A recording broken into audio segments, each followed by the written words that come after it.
Que noite especial para vocês que abriram um espaço nas suas agendas e também para mim, uma ex-aluna de graduação da UDESC. Subir nesse palco me faz lembrar o que é enfrentar um desafio. Eu gosto de desafios grandes, de metas que parecem impossíveis e exigem corpo, mente e alma. Por isso, eu escolhi o Ironman, que é mais do que uma prova. Ele é um símbolo mundial de resistência e superação humana. O Ironman, ele nasceu em 1978, no Havaí, quando alguns atletas de lá se perguntavam quem entre eles seria o mais resistente. Se seria o nadador, que participava da travessia bem famosa ali de Waikiki, o ciclista, que dava a volta à ilha de Oahu, ou o corredor da maratona de Honolulu. A resposta para isso foi simples: juntar tudo isso num único dia e sem pausas. O primeiro que cruzasse essa linha de chegada seria chamado Ironman, Homem de Ferro. Desde então, o Ironman se tornou uma lenda e menos de 0,1% da população do planeta já completaram essa prova. Vamos lá, são 3.800 metros de natação, 180 quilômetros de ciclismo e, para fechar, uma maratona, 42 quilômetros de corrida. Tudo isso num único dia e sem pausa. Cada minuto desse dia é uma conversa com os nossos próprios limites. Eu já completei essa prova 17 vezes e deu uma cansada aí. Treinar cansa mais do que a prova.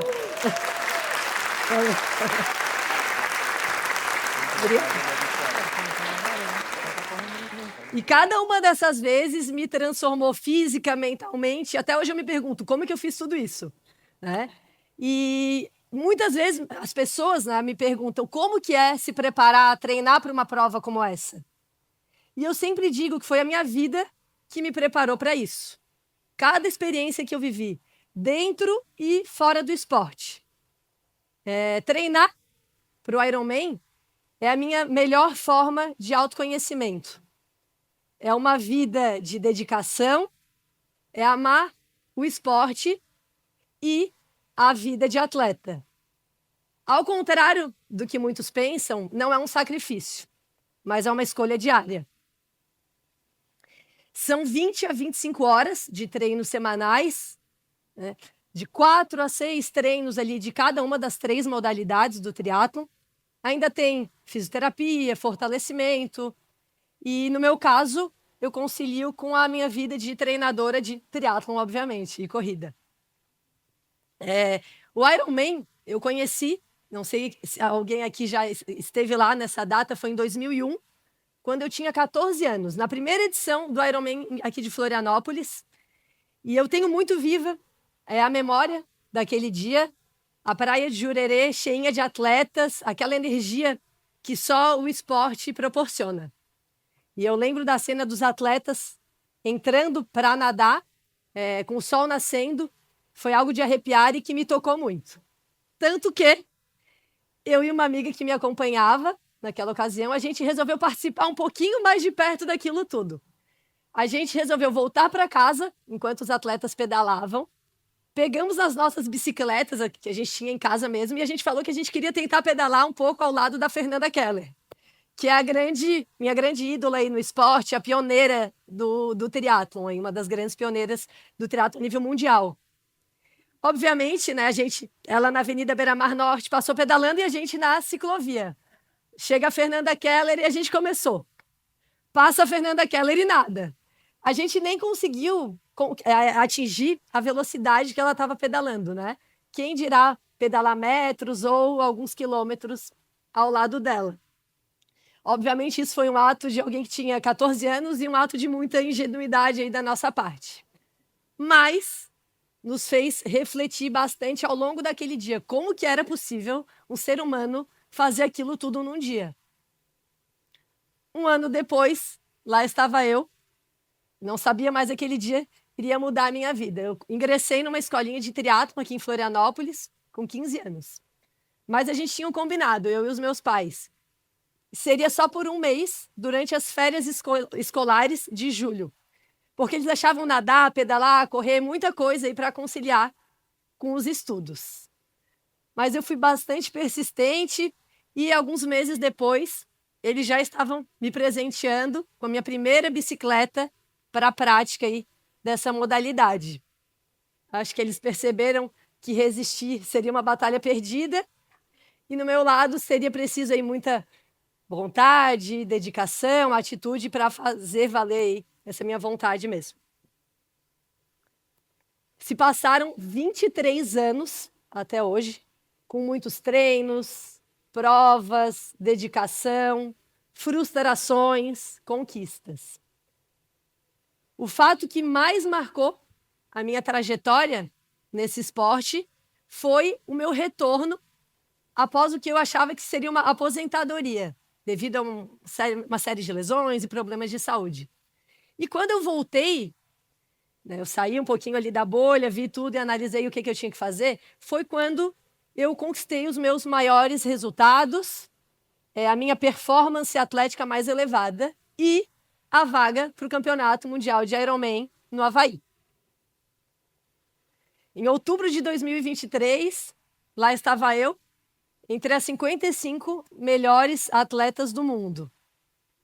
O curioso é que em 2003 eu estive lá, mas como uma espectadora da prova, acompanhando a minha treinadora que iria competir. E a prova no Havaí, ela tem as mesmas distâncias, né? Porque o Ironman são as distâncias que eu já mencionei, mas ela acontece numa ilha vulcânica. Então tudo lá é mais difícil, porque ela é extremamente úmida, quente e com fortes ventos. E eu, com os meus 16 anos, assistindo aquelas pessoas, uns sofrendo muito mais até do que eu imaginei, eu pensei, se um dia eu conseguir me classificar para essa prova num futuro distante, eu teria que estar muito, muito bem treinada, muito forte para aguentar o tranco. 20 anos se passaram entre a menina que assistia a prova, de olhos arregalados, e a atleta que estava lá largando entre as melhores do mundo. Mas nem tudo foi tão fácil. Bem no início da minha preparação para o Mundial, uma lesão antiga resolveu aparecer e tornou todo esse ciclo de treinos extremamente desafiador. Porque eu tinha que tratar, não estava nem conseguindo, mal conseguia correr até a prova.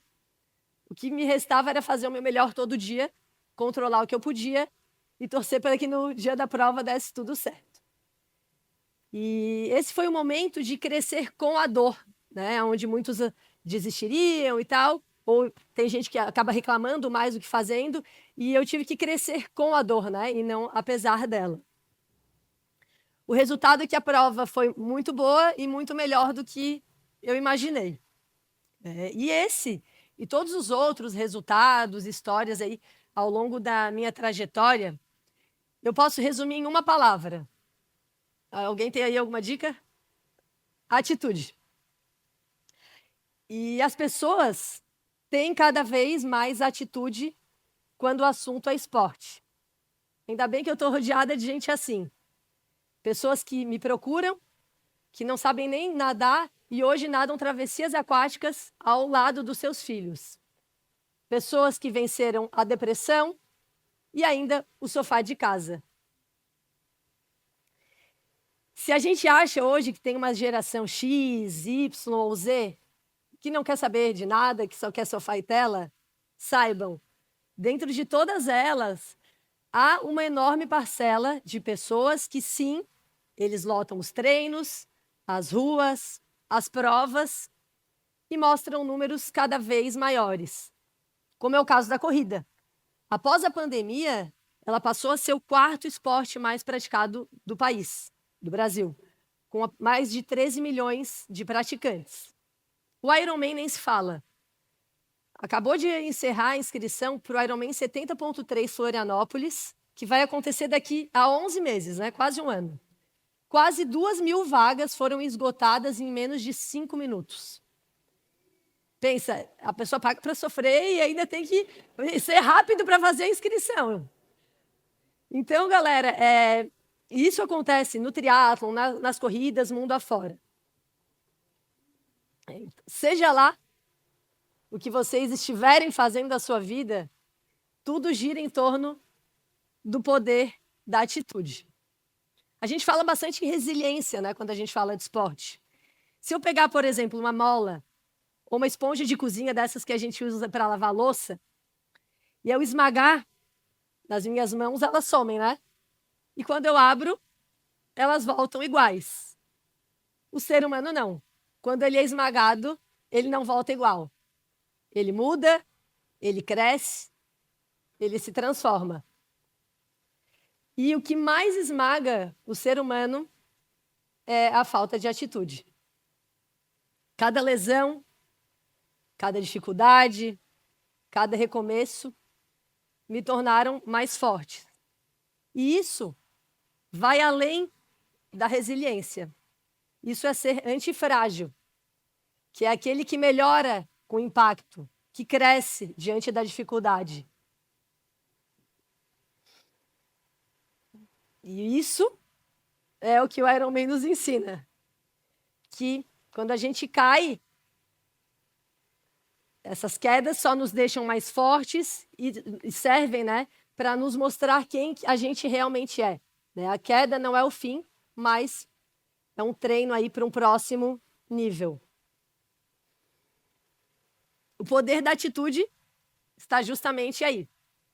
E não esperar que o mundo seja mais leve, mas se tornar alguém mais forte quando ele pesa. E hoje, se vocês enfrentam algum desafio, saibam, o caminho pode ser longo, dolorido e até caótico. Mas se vocês tiverem atitude, ele será transformador. Eu sigo aqui na minha jornada, um dia de cada vez, uma prova de cada vez. Porque eu aprendi que a verdadeira vitória não está na linha de chegada, mas sim na decisão de continuar. Muito obrigada e que vocês encontrem o poder da atitude nas suas próprias travessias. Obrigada.